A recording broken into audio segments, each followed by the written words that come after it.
What is going on YouTube? After BlizzCon now that it's come and gone, all of the artifact weapons for every single class has been released along with the information to go with them. So what we're going to do in this video is go through each and every one, read a little bit about the description, maybe not everything in like super detail, but enough for you to get a bit of an idea of what you're going to be using, and I don't know, maybe it might change your decision of what spec to play and things like that, or even what class to play if you like a weapon, that much. But yeah, we're just going to jump into it. I'm going to put links at the top, little annotations that you can click to skip to your class or the classes that you want to know about. But otherwise, I'm just going to start off in order, starting with Death Knight and working my way down, and we'll check out all of these awesome artifact weapons that will be coming to the World of Warcraft very soon. So Death Knight is going to start us off.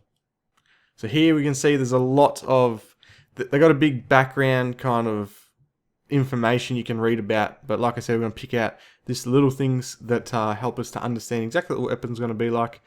And here they have the Knights of Darkness. Death Knights have 3 distinct specs: Blood, Frost, and Unholy. I think we all know that. Death Knights have been around for a while now. Each brings with it a unique identity that is reflected within the artifact weapon choices. Blood Death Knights wield an axe of great power known as the Maw of the Damned. Forged for rending both soul and flesh, this weapon testifies to the wielder's great power over mortality itself. Frost Death Knights bend the will of Frostmourn's shattered remnants to their cold-hearted needs. Known as Icebringer and Frost Reaper, these dual devices of death are waiting to be infused with even greater power. And Unholy Death Knights, true to their nature, wield violence, plague, and death in the form of their ghastly blade, Apocalypse, a great and terrible weapon that leaves a trail of broken dreams in its wake. Doesn't that just make you hyped? Especially the Unholy. I have a Death Knight. It actually, unfortunately, went Frost through WoD. I think we all know why. Frost was ridiculous. But Unholy has always been the one I like. And having an artifact weapon known as Apocalypse, as you'll see a little bit down, even pictures of it, will be so awesome. Each artifact is a symbol of the might of the Death Knight that wields it. Names have power. Learn those of these mighty weapons well, for they will be your constant companions against the deadliest foe you've faced yet. As you can see here, we have, for the Blood Death Knights, the Maw of the Damned, an ancient legion axe forged from the metal that drains its victims' vital energies. The soul of its original creator is trapped within and cursed with unending hunger.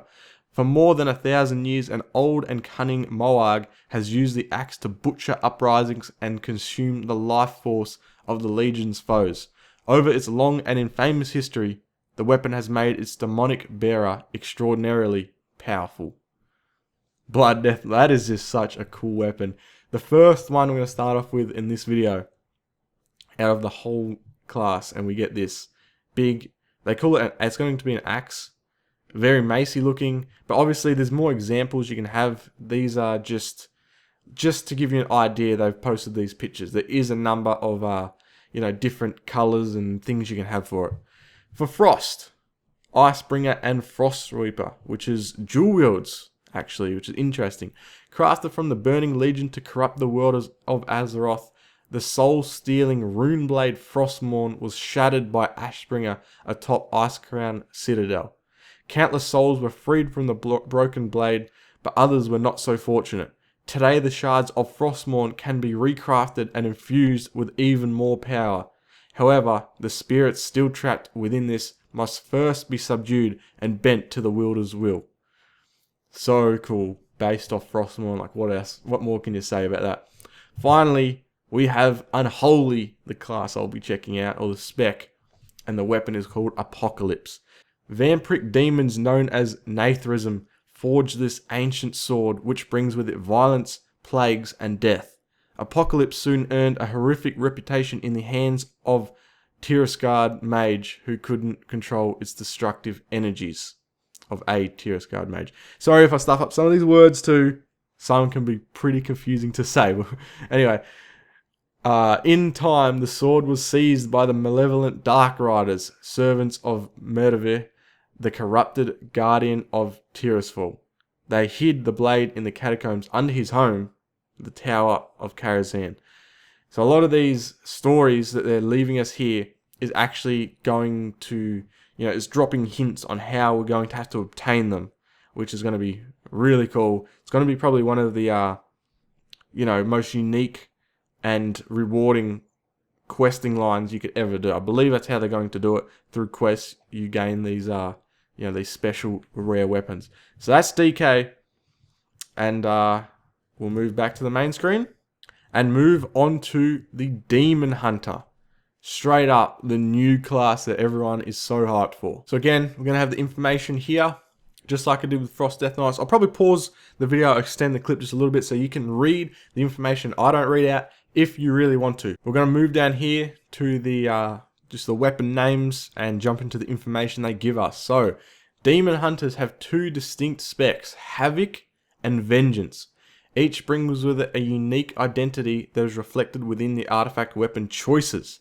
Havoc Demon Hunters deal quick and lethal damage with the twin blades of the Deceiver.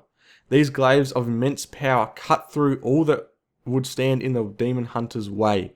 And then we have the Vengeance Demon Hunters, stand strong against all incoming threats. Their weapons of choice are the War Blades, which are infused with the might and incredible resilience of a lost people. So start with the Havoc spec. These glaives belong to the former Demon Hunter, once a member of the Illidari and a sworn enemy of the Burgeoning Legion. He was slain at the Black Temple. After the Legion's leader, Kil'jaeden, revived him from the twisting nether, Varadus surrendered to the demon within him, forsaking his mortality. In the process, he and his glaives were infused with great power by Kil'jaeden's Eridar allies. As we can see there, twin blades. Awesome. Not quite as awesome, though, I believe, as the War Blades that slot onto your arm. I don't know, you're just holding onto them, sorry. Vengeance gets the Eldraki Warblades. In ages past, the Dark Titan, Sagaris, offered the mighty Eldraki people a place in this burning legion, but the Eldraki proved incorruptible. They slew innumerable demons before their race was wiped out. Sagaris personally killed their greatest champion and seized his weapons. Much later, a demon hunter willingly became the servant of Lieutenant Kil'jaeden. Pleased, Kil'jaeden bestowed the Warblades on her, that she might wield a portion of the Eldraki's bygone might and devastate the mortals of Azeroth with it. Female is part of the storyline there. Very cool. So only two weapons there to choose from, two different specs that they give us. That brings us on to the third class, which is Druid. So we're going to jump into Druid. Again, okay, if I stuff up words, I'm sorry. Don't destroy me in the comments. We'll keep moving on. Druid, here we are. Here's some of the information. I'll just leave the top paragraph so you can read that section if you want. You can just pause the video there. But we're going to jump into the Guardians of Nature and the artifact weapons we can choose. Druids have four distinct specs: Balance, Feral, Guardian, and Resto. Balanced Druids wield the Scythe of Elune, a weapon that demands a true understanding of what balance means. Those who are not strong enough are easily pulled by this magnificent weapon's tides and become the mastered rather than the master. Feral Druids, I'll also be playing the Feral Druid, carry what is far more than a symbol of their fierce resilience in the fangs of a shaman. This actually, because of, if you are not sure, not been paying attention to Druid info, this actually changes the look of the cat form. And just like every other artifact weapon, depending on how you craft it, if you want, whatever look you want to go for, it changes the look of the feral cat form. Incredible news. Was so hyped when I heard about that, and still are. I will be maining, I believe, a Feral Druid, which I currently am, or a Demon Hunter. We're going to have to wait and see when drop comes which one I go with. Guardian Druids exemplify the term force of nature. With the claws of Yursok to aid them, they will become a formidable wall of fur and rage, withstanding any who dare to face their might. Restoration Druids are great friends to nature and masters of the way of healing. With a branch of Ganir, the mother of tree, in my primary school reading abilities in their grip, they stand ready to hold fast against any who dare to disturb Azeroth's stability. Here we have an example of the balance weapon. Again, everyone can be changed depending on what kind of look you want. This mystical artifact was created millennia ago from the staff of Elune and a fang from the wolf demigod Goldrin. The Scythe of Elune carries a long and unsettling history for druids. Those who are not careful enough can be easily overwhelmed by Goldrin's spirit, which infuses the scythe. Tied to the origin of the Worgen on Azeroth, the scythe is said to possess untold lunar power for the druid with balance enough to keep control. Here's an example of the feral druid, what you can do to actually change the picture of the cat form. That's the example they gave us, and there's many more. The massive grey panther of Ashamain, one of the first wild gods, was one of many to answer the call of the demigod Cenarius and defend the world of Azeroth during the War of the Ancients. She fell in battle against the Legion, but saved countless lives in the process. A great shrine was built in her honour in Velshara, and her fangs were adorned and put on display there. It is said they still carry much of her power. As you can see, when you're in human form, it's actually daggers. Okay, the fangs. When we go into cat form mode, that's when the change and the epicness really comes. And here for the Guardian Druid, which looks absolutely crazy. Forged from Titan steel by the Titanic Watcher Keeper Freya, these claws were her gift to the Great Bear Yursok, one of the wild gods. He wielded the claws in countless battles until his death during the War of the Ancients. Although his body faded away, the claws remained, and legends say that a fragment of his spirit lingered within them. After wresting the claws away from Yursok's Furbolg followers, a band of druids took the claws to the Emerald Dream, sought out the spirit, and returned the claws to him for safekeeping. And finally, the massive staff that Restoration get. This is a single branch taken from Ganir, the first tree which was gifted to mortal druids by the demigod Aviana long ago. Its connection to the mystical Emerald Dream serves as a healing and stabilizing influence on the world of Azeroth. In recent times, druids have used the staff to hold back the corruption and madness of the Nightmare. As a result, satyrs within the Nightmare are desperate to see Ganir destroyed. And that is the 4 weapons, artifact weapons, we have for Druid. Now for Hunter. Here's the information. If you want to read a little bit about it, we're going to jump into the different specs and what they have to say about them. Beastmaster Hunters are uniquely bonded with the beasts they hunt, blurring the lines between predator and prey. To offset the dangers they face in the wild, they wield the rifle Titan Strike, a techno-magical engineering marvel perfected for staying on target. Marksmanship hunters are at their best killing from afar. Having a trustworthy weapon in hand is vital, and no finer bow exists than Nasdora, Legacy of the Windrunners. Survivor hunters are masters of enduring in the wild, using traps and snares to bleed their enemies. With the ancient touched Talonclaw Spear of the Wild Gods in hand, they can finish their foes with one final thrust. So here we have for Beastmasters, it's actually a weapon, a gun to be exact. A weapon. A peerless example of techno-magical engineering, the Titan Strike was designed by Keeper Mimeron, a Titanic Watcher and brilliant inventor. Securely housed in the heart of a rifle, a relic known as the Thunderspark powers the Titan Strike, harnessing the essence of storms and focusing it into concentrated blasts of energy. The rifle's power source can also be credited to Mimeron, who devised it for his comrade, Keeper Thorum, in ages past.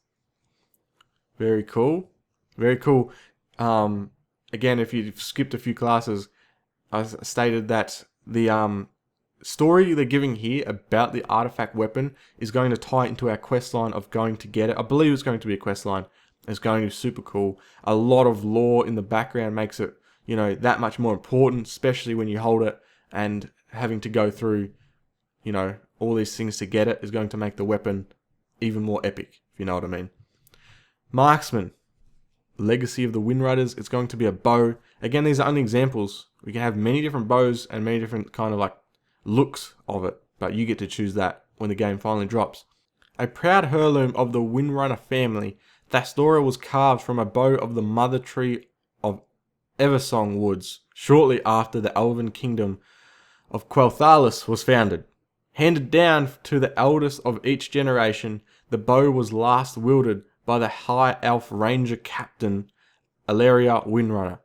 It disappeared along with its owner following the destruction of the Orcs' homeworld, Draenor, and the subsequent formation of Outland. And finally, for survival, because they are now melee, you have a spear. So the High Mountain Tauren crafted this spear, which predates the first demonic invasion of Azeroth more than 10,000 years ago. Talonclaw's wielders have fought alongside many guardian animal spirits, also known as Ancients, to defend the world of Azeroth and its wildlife in particular. Over the millennia, these Ancients have bestowed their blessings on this weapon, imbuing it with a portion of their power. That's going to wrap up the 3 Hunter artifact weapons we have, and we'll go back and move on to the next class, which is indeed the Mage.